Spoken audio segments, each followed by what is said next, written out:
Beliau akan menyampaikan pemaparan seminar hari ini dengan temanya atau judulnya disiplin positif membangun karakter melalui restitusi. Baik, selamat selamat mengikuti kegiatan seminar hari ini. Kepada Ibu Anis kami persilakan. Terima kasih Bu Ferry.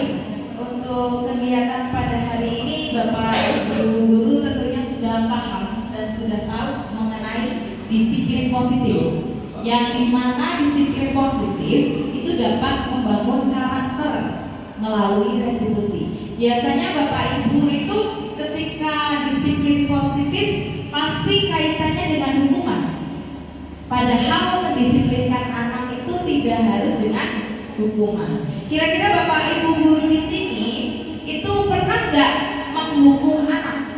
Pernah nggak? Belum pernah. Pernah nggak membuat anak merasa bersalah? Pernah ya. Terus pernah juga nggak membuat anak itu takut dengan ancaman? Pernah nggak? Pernah. Untuk mendisiplinkan.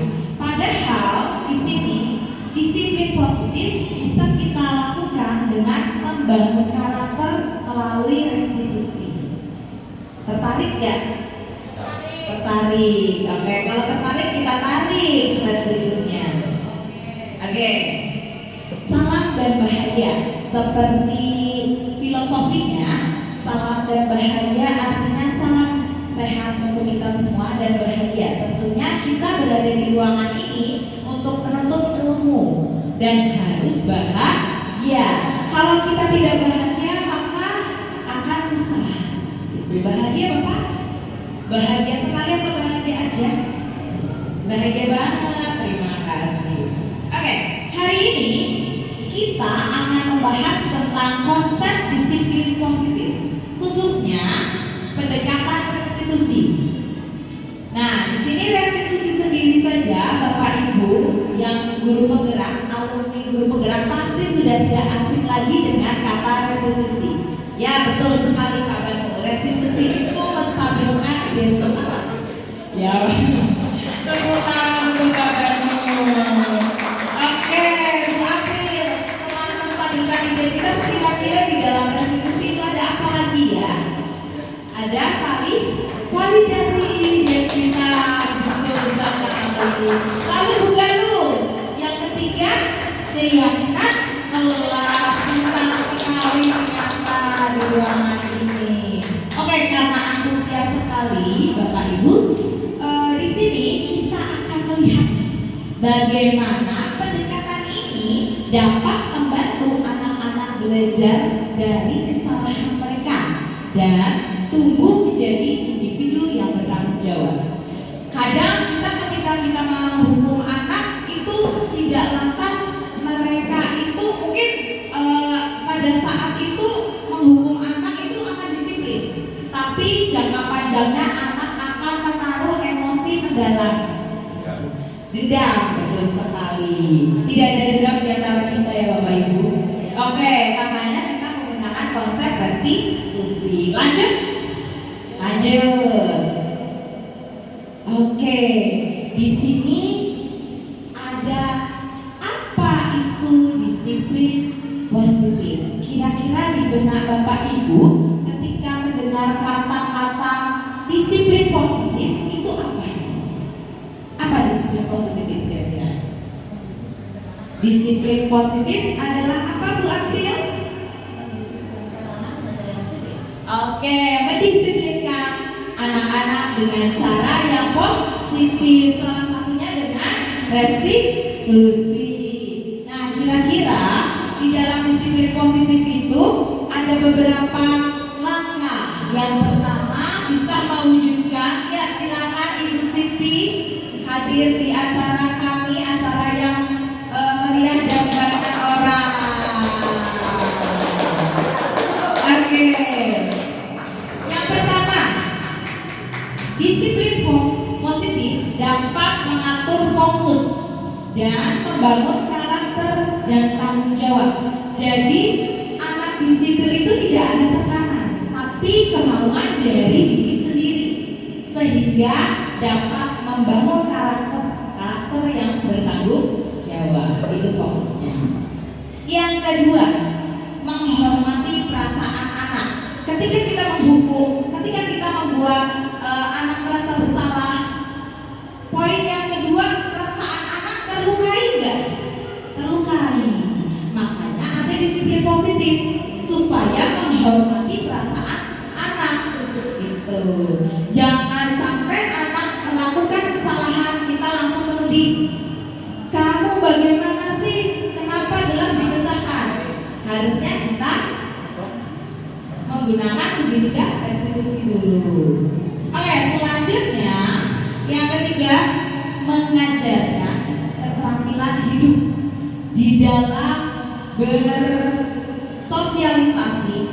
Di situ kita harus memiliki keterampilan hidup yang dimana kita selalu berdampingan dengan makhluk atau manusia yang lain, karena kita bukan makhluk individual tapi makhluk sosial. Nah, di sini membangun keterampilan hidup di mana anak diajarkan di dalam keterampilan hidupnya setiap melakukan kesalahan dia tidak lantas disalahkan, karena itu akan menjadi sandwich generasi.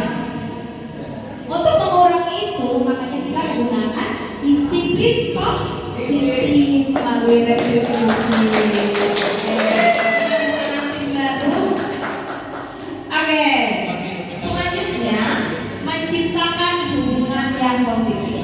Ketika bapak ibu menghukum anak nih, di situ pasti ada dendam. Anak memiliki dendam, perasaan yang tidak enak kepada bapak ibu, atau dia memiliki rasa geram ke bapak ibu. Tapi dengan disiplin positif dapat menciptakan hubungan yang positif, karena anak sudah tahu apa yang dia lakukan melalui 3 langkah atau segitiga restitusi. Lanjut, penasaran nggak langkah-langkahnya apa aja? Penasaran? Lanjut. Oke, di sini disiplin positif bukan hanya tentang memberikan hukuman. Jadi mendisiplinkan anak itu tidak hanya atau tidak selalu dengan hukuman. Karena kalau disiplin positif dengan hukuman itu hanya sementara jatuhnya, tidak berjangka panjang. Nah, ketika anak berbuat salah diberikan hukuman, anak itu akan memiliki perasaan dendam kepada bapak ibu. Benar?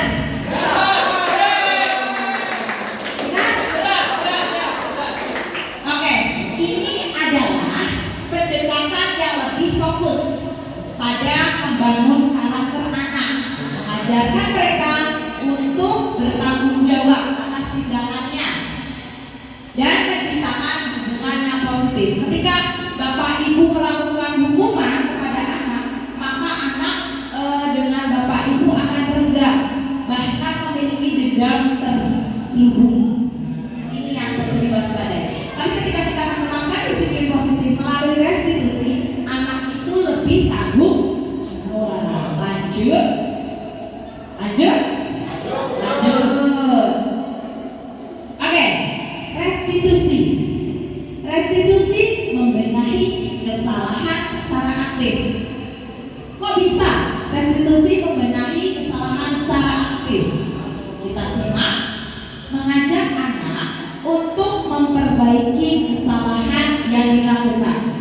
Restitusi itu mengajak anak untuk memperbaiki, mencari solusi, mengajak bersama-sama untuk memberikan solusi terhadap kesalahan yang dilakukan. Makanya di situ restitusi itu selalu berpihak pada anak, mengajak anak terlebih dahulu. Tidak lantas bapak ibu seenaknya sendiri, dari pihaknya bapak ibu sendiri langsung lantas menghukum. Tidak, di situ ada 2 pihak, anak dan bapak ibu sekalian. Yang kedua, membantu anak memahami dampak tindakannya. Jadi di situ ketika anak melakukan kesalahan, ketika anak melakukan perbuatan yang tidak sesuai, anak paham, oh ternyata tidak sesuai dengan keyakinan yang telah saya buat atau yang telah kelas kami buat. Bahwasanya di situ ternyata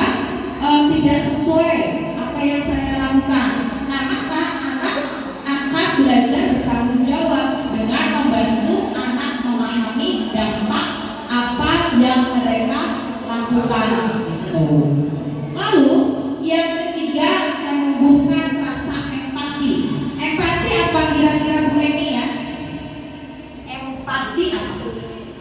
Peduli. Jadi di situ tidak hanya mengajak, membantu, memahami, tapi menanamkan untuk rasa pedulinya lebih tinggi. Jadi ketika kita menerapkan restitusi kepada anak, selain anak dapat bertanggung jawab, anak bisa memberikan solusi terhadap kesalahannya sendiri, anak juga memiliki rasa empati, peduli, tidak acuh tak acuh. Itu membangun karakter anak, bukan membangun ya.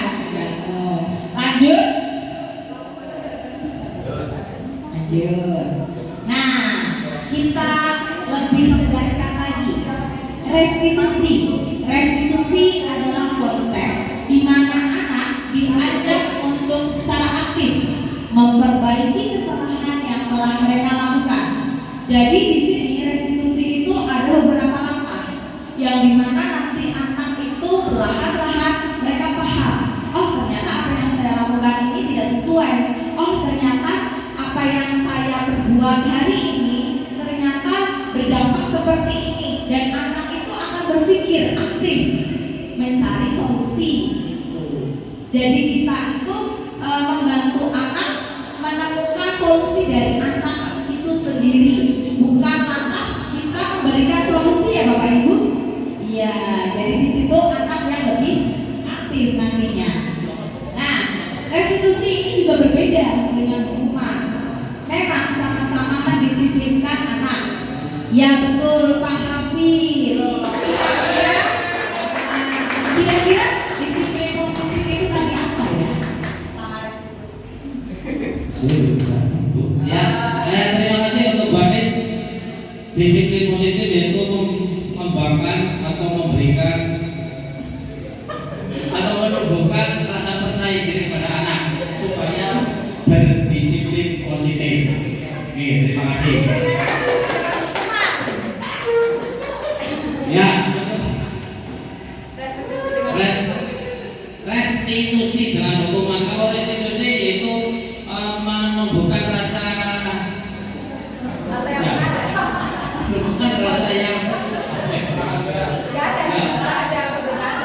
menyadari kesalahan. Ya, menyadari kesalahan. Kalau misalkan hukuman itu menghukum anak itu tidak boleh Ibu. Ya, zaman sekarang sudah tidak boleh. Ya, terima kasih. Boleh tepuk tangan dong buat saya. Iya, kalau restitusi itu anak lebih tanggung jawab karena anak itu menyadari itu, karena mereka sudah ada tanggung jawabnya. Tapi kalau hukuman itu lebih menyakitkan perasaan anak itu. Jadi kalau hukuman memang sama-sama mendisiplinkan, tapi dampaknya ketika hukuman dilakukan itu mungkin dampak pendeknya akan terlaksana, akan disiplin, akan melakukan hal itu. Tapi dampak panjangnya anak akan memiliki perasaan yang tidak enak, yaitu dendam. Oke, di mana anak hanya menerima konsekuensi tanpa kesempatan untuk belajar dari kesalahan. Ini kalau hukuman, gitu ya. Lanjut. Oke, ini inti materi kita. Inti materi kita itu ada di segitiga restitusi. Ada 3 langkah menuju perubahan. Kira-kira sebelum teori ini dibuka, Bapak Ibu pernah nggak melakukan sebuah riset ketika anak-anak mengalami kasus atau anak-anak melakukan kesalahan? Pernah nggak Bapak Ibu melihat atau mendengar bahkan menangani kasus? Pernah? Belum pernah. Itu belum pernah. Oh, sudah kasus apa kira-kira?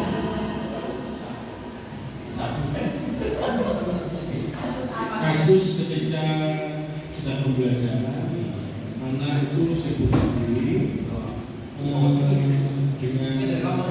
gawainya, walaupun sudah diberi instruksi bahwa gawai yang digunakan saat diskusi itu hanya untuk mencari sumber informasi terkait diskusi yang berlangsung. seperti itu kasus yang pernah Hampir semua kelas seperti itu juga ya. ya. Lalu apa yang Bapak dan lakukan? Yang saya lakukan pertama saya coba menanyakan kepada anak apa yang sedang dia lakukan sehingga tidak menjas langsung berbuat salah. Kenapa kamu melakukan hal itu kalau hal itu sudah diinstruksikan bahwa tidak boleh gawe itu digunakan untuk supaya mencari informasi terkait diskusi. Nah, mencoba menjawab karena ada urusan kepentingan informasi yang dari keluarganya seperti itu sudah harus ya memberikan jawaban. Kemudian anak saya tanyakan apa yang kamu lakukan itu benar atau apa yang kamu lakukan itu sesuai dengan kesepakatan yang sudah kita buat. Anak jadi itu sebenarnya anak berusaha untuk tidak mengulanginya, mencari solusi. Akhirnya anak pada saat itu tidak sampai anak itu menemukan solusi, cuma dia berbicara bahwa hal ini tidak akan diulang lagi. Dan untuk kedepannya itu ya karena itu insidental ya emergency, jadi dia nggak bisa memprediksi itu datanya kapan. Sedangkan HP tetap ada online. Jadi ya mungkin solusinya mereka anak itu ya mencoba membuat kontak kesepakatan dengan keluarganya mungkin ketika ada hal penting itu jangan menghubungi waktu Bisa menghubungi guru ya. ya itu yang dilakukan anak-anak saya sekolah walaupun tidak sengaja bukan untuk main game tapi untuk Masih hal penting ya. iya. Kasih perbuatan dulu. Ternyata Pak Baru sudah menetapkan sebuah restitusi. Oke, saya pengen mendengar ketika Pak Hafid mengalami kasus. Ya, ketika ada anak yang mengalami kasus di kelasnya Pak Hafid, kira-kira Pak Hafid apa ya? Terima kasih teman-teman. Ya. Fenomena. Untuk sebuah kasus di suatu permasalahan, saya pernah mengalami. Ini baru saja terjadi kemarin di kelas 11 level 1. Ini ada sebuah kasus yang ternyata kasusnya itu luar biasa. Ya. Karena anak itu melanggar peraturan yang tidak tercantum dalam tulisan. Nah, salah satunya yaitu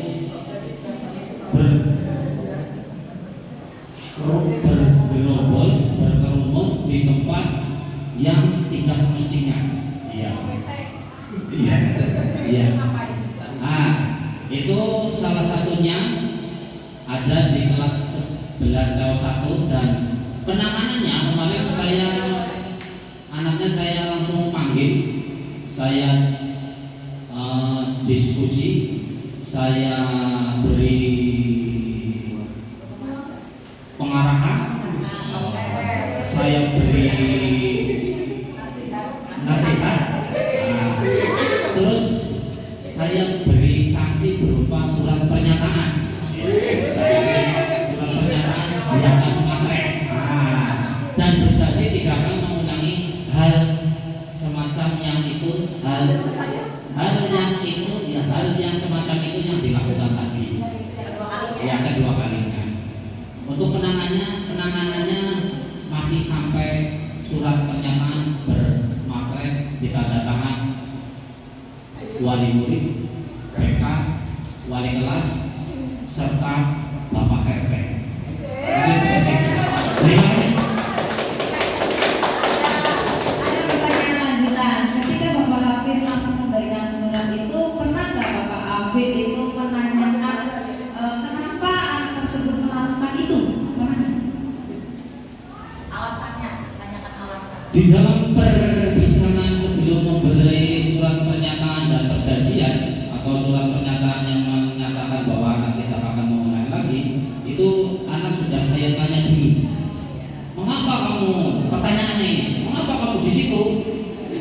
jawabannya yaitu karena busuk Pak.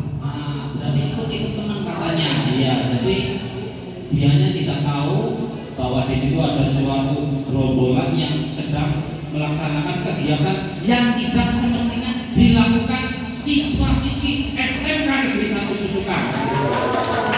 Ya, seperti itu. Jadi anak itu terjerumus atau terbusuk, dengan bahasa lain merek-merek kebo sing lagi bupak kecepretan kayak gitu. Ya, kayak gitu Mbak Nis. Terima kasih. Sebelum Pak Hafid memberikan surat itu, pernahkah Pak Hafid memvalidasi tindakan? Kira-kira anak itu ketika melakukan itu, anak merasa salah nggak sih menyampaikan itu nggak? Memvalidasi dulu sebelum ini surat ditandatangani orang tua, sebelum itu memvalidasi dulu belum? Ya, anak itu sudah saya validasi. Jadi anak itu sudah sadar bahwasanya kegiatan itu atau tingkah lakunya atau perbuatannya itu melanggar peraturan dan penuh kesadaran diri tidak akan mengulangi kesalahan kedua kalinya. Seperti itu Pak. Kira-kira Pak Hafid di dalam kelas sudah menerapkan keyakinan kelas? Enggak. Sudah menerapkan keyakinan kelas belum? Kalau untuk di suatu kelas untuk kolektif itu ya kolektif keseluruhan itu sudah pernah, tapi jarang dilakukan karena saya yakin TO 10 atau 11 tahun 1 itu banyak anak yang sudah sesuai dengan peraturan sekolah ya. Jadi hanya 1 atau 2 anak yang mungkin melenceng dari peraturan sekolah seperti itu. Kira-kira keyakinan kelas apa yang mereka langgar pada kasus itu? Anu gak punya keyakinan anak itu. Langgar ya, betul. Ya, jadi kalau anaknya gak punya keyakinan langgar kayak gitu. Yang punya keyakinan jadi gitu ya gitu. Iya. Oke, aplaus untuk Pak Hafid.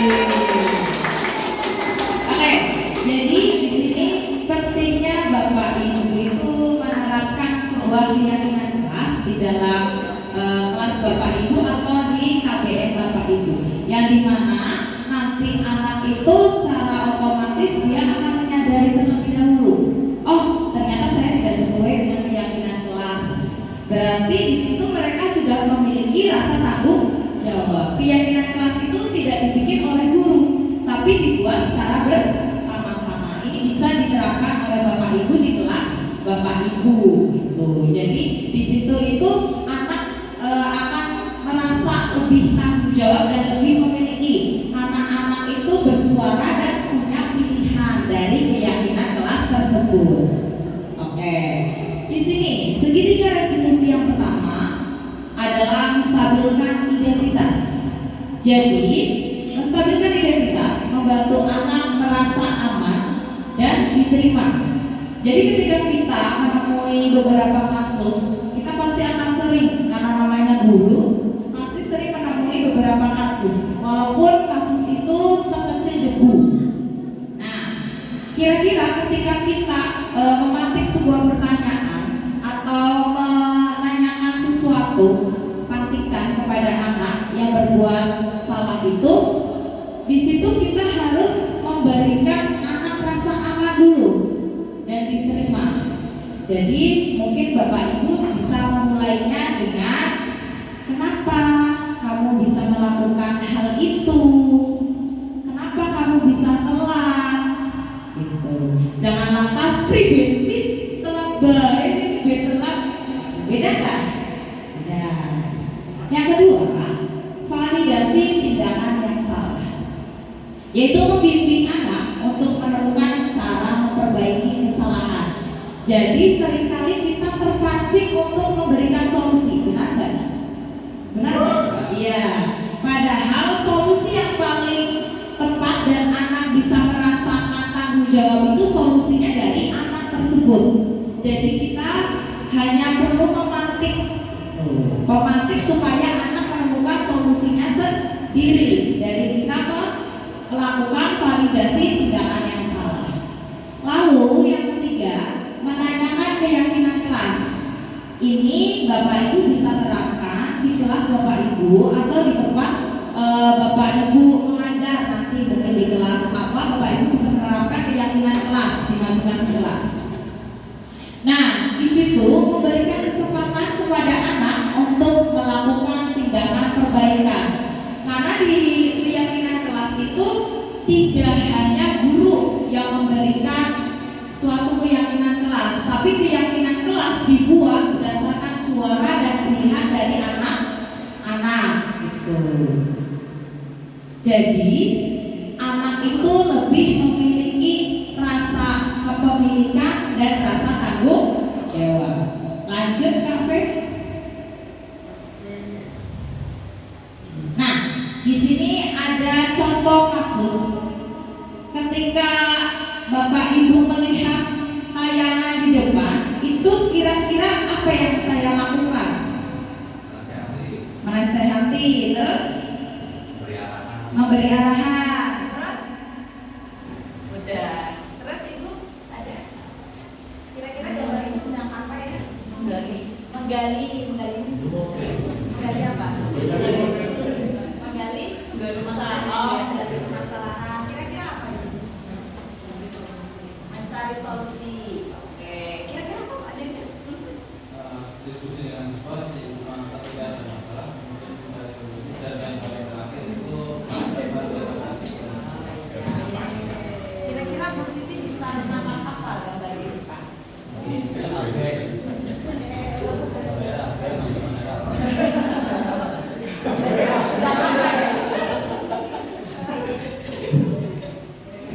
apa ya? Nggak sampai ya? Yaitu cuma menindaklanjuti apa yang tadi sudah disampaikan ketika di kelas, bukan secara pribadi ke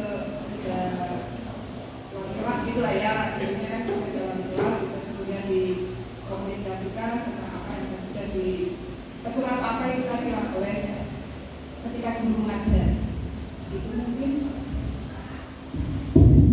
Oke, Bapak Ibu, saya punya sebuah tayangan video.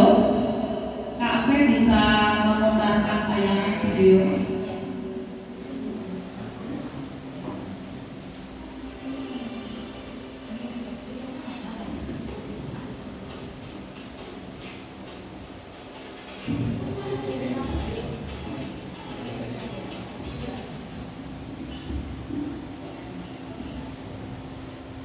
Suaranya nggak terlalu kedengaran.